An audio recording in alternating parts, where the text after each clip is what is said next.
Have you ever wondered why we love colors? Well, as children, we immerse ourselves in candy-colored worlds. And as adults, well, intellectually, we might call it kitsch. But we all probably enjoy a colorful sunset on the beach, because it triggers our emotional center. Nature is all about color, and so is design. Welcome to the 4th edition of AXOR Futures. My name is Anke Sohn, Head of Global Brand Marketing at AXOR, and I'll be your host today. Let's get straight to the point. Let's take a dip into the world of color.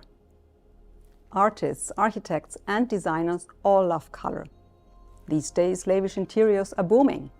Think of all the chic cafes, exhibition halls, restaurants, or luxurious boutiques in daring color combinations. At AXOR, we would like to take you on a tour to show you what is possible when we apply the most advanced finishes and colors to our most intimate space, the bathroom. Welcome to AXOR's world of color and individual luxury. Also for this edition, we have been able to invite 3 experts who will shed light on the most diverse facets of color. She's probably one of the most well-known color experts in Europe, Judith van Vliet.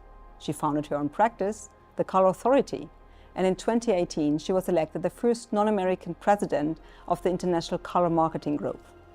Her mission as a color expert is to help people unleash the right colors in their lives and to develop unique ideas for individuals and businesses.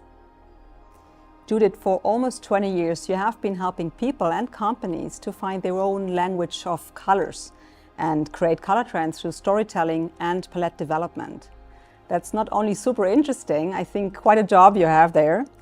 And I would love to talk with you about this common language of colors.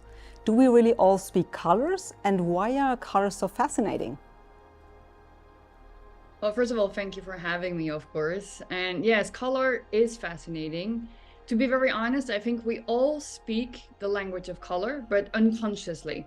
I think we're not aware of it, that we're speaking color. It is a form of communication. So I think if we're not fluent in speaking color, we can do so by learning about the power of color and understanding the effects that it has on our physical and also our mental state. To be honest, I think the truth is people are just not aware. They're not aware of how they react to color, to what they're wearing, to what they're surrounded by when they're on the street, for example, or visiting spaces.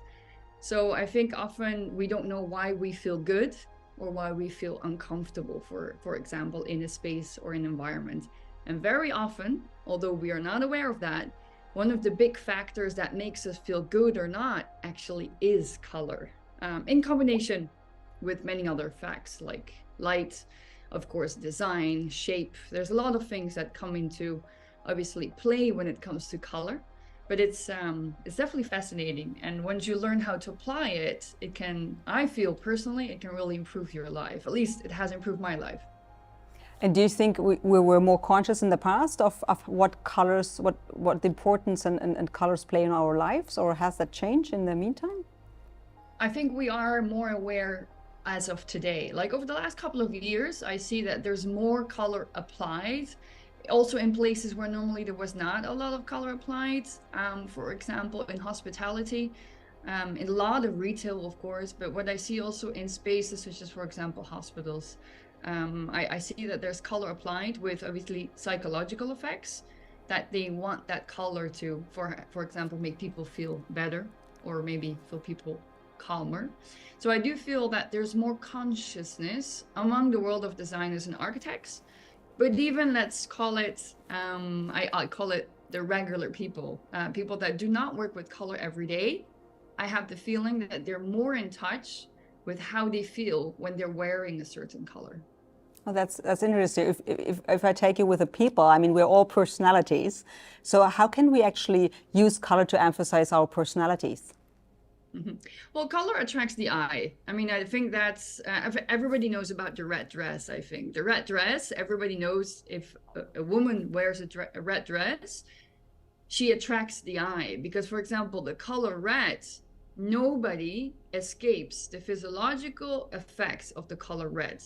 The color red, for example, it improves your muscle strength, it picks up your adrenaline, you start breathing quicker, your heart rate goes faster, and that is with everybody. There's nobody that escapes the effects of red. So can you imagine if you would wear red, what effect you can have on other people, depending what type of effect you want to have on people, of course. But I think in generally, because color is so much an extension of who we are as a personality, using the right colors, depending on what you want to say in a space or to a person, learning about that, I think is quite key, yes. I can only think of people that wear very bold colors, like obviously what you see in nature happening, especially with male birds, of course. They are very bold and they ask for attention, and also automatically they're often seen as more beautiful. I would personally not wear red to a job interview, because I don't think you want the person that is interviewing for his or her heart rate to go faster when they see you. But let's say that once you understand what colors mean globally, you can adapt your wardrobe and also where you live, where you work, easier to induce a feeling and also induce a statement, of course. And if we take it to apply it to interior design, which AXOR is part of, so where do you see colors here, and especially if we think about the bathroom? I think there's two directions currently, generally in interior design, but also especially in the bathroom, where the bathroom has always been a place where obviously still is a place where you calm down, you refresh, you revitalize. So these often you would see colors in the use of blues and greens, not all greens, so they will be revitalizing greens. So these are greens that have a large yellow chroma part. And what we see right now is that where for a long time bathrooms have been very, let's call them minimalistic, so a lot of whites, a lot of black, a lot of grays, a lot of neutrals, you see more pops of color as accents. So that is, I think, an interesting take. So perhaps the space is still relaxing and calming, but then you have these moments or these accents of color that activate you, like very bright yellows in the morning, they activate you. So I think it's interesting to see, for example, more yellow being used in bathrooms. Yeah, that also goes along with different materials, and we also see elements that we would have in the past more seen in the living room that now are entering as of materials and objects also in the bathroom, together with probably the colors, what you mentioned. Perhaps cycling back to what you mentioned earlier with hospitals, I find that super interesting, which normally, I remember when I went to the hospital, it was all white and clean and yeah, probably not a very friendly and welcoming place. So could you expand on this, or perhaps there are even studies to show that? I personally have not done studies on it, but I know obviously fellow friends of mine did within Color Marketing Group, and it's very interesting to see that indeed white, obviously, it stands optic white, so the whiter white, so it's the TiO2 white that was obviously invented just a few decades ago. It's actually not a very old white, not a very old pigment that then was obviously invented, but it's interesting that white stands for cleanliness, but white can also be very sterile. But if you're in a hospital, you like things to look sterile. I mean, that's very logic. One of the things, however, with an environment that feels sterile, it's not inviting, just like you said.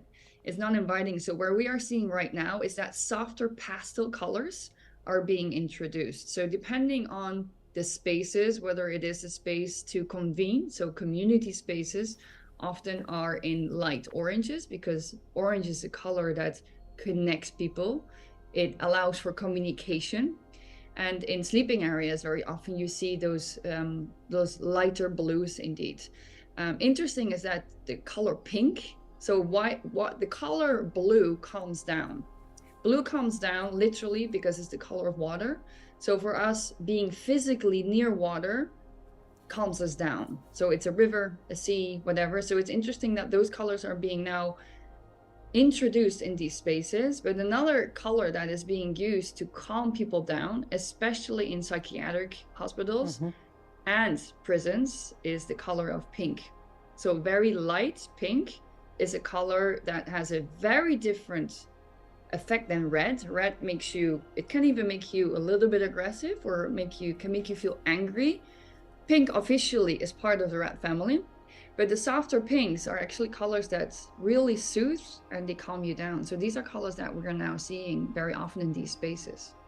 I wonder also how the recovery rates perhaps improve, right? If you change the color of the rooms and how people feel.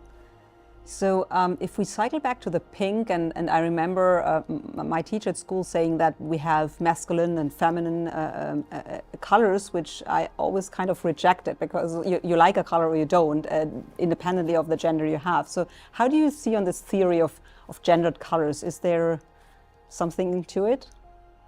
I think that is something that we are moving away from. And unfortunately, we're not there yet, because I don't think there is such thing as a global movement.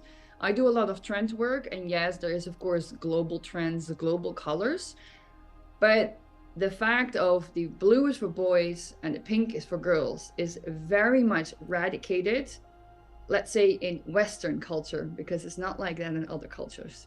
It's typical, let's say, it's American culture and a lot indeed in Europe.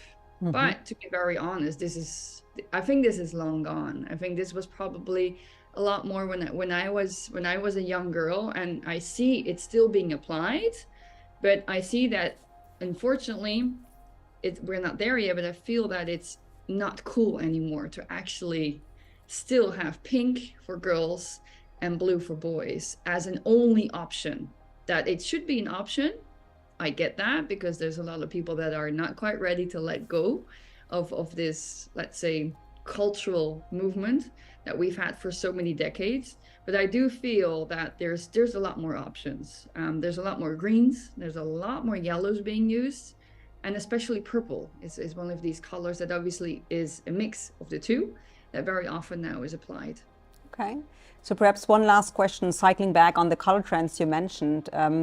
Perhaps specifically on the interior design area which we are in. So are there generic trends you see that will come in the next couple of years?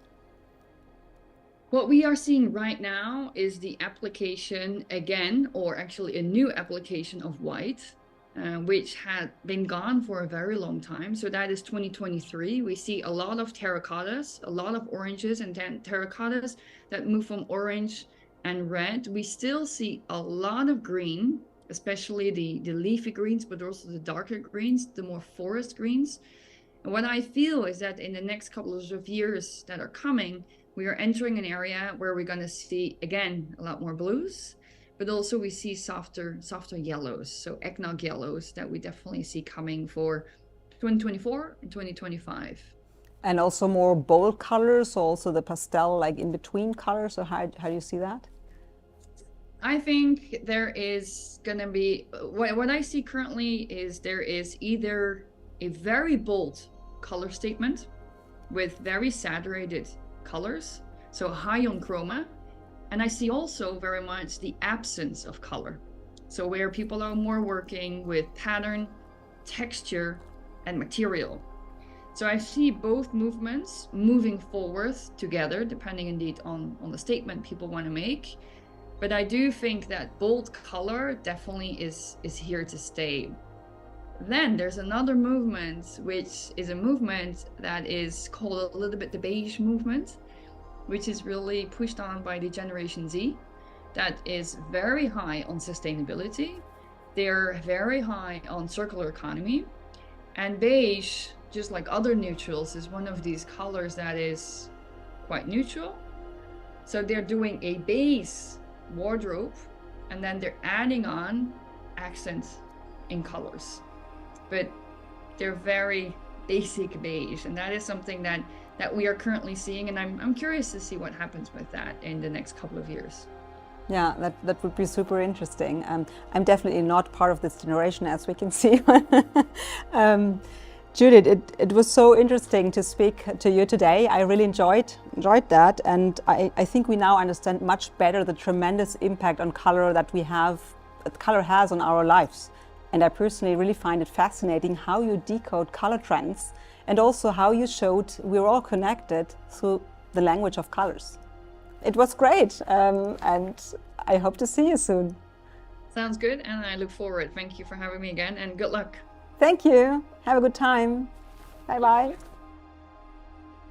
For those of you who want to deep dive even further, you can always download our latest white paper on the power of colors. And in case you just stepped in, there are 2 additional interviews we prepared for you. In part 2, you can see how interior designer Tristan Auer is staging the bathroom. Or take a dip into the AXOR world of color and see how we apply surfaces and enable individualization. Welcome then to part 3.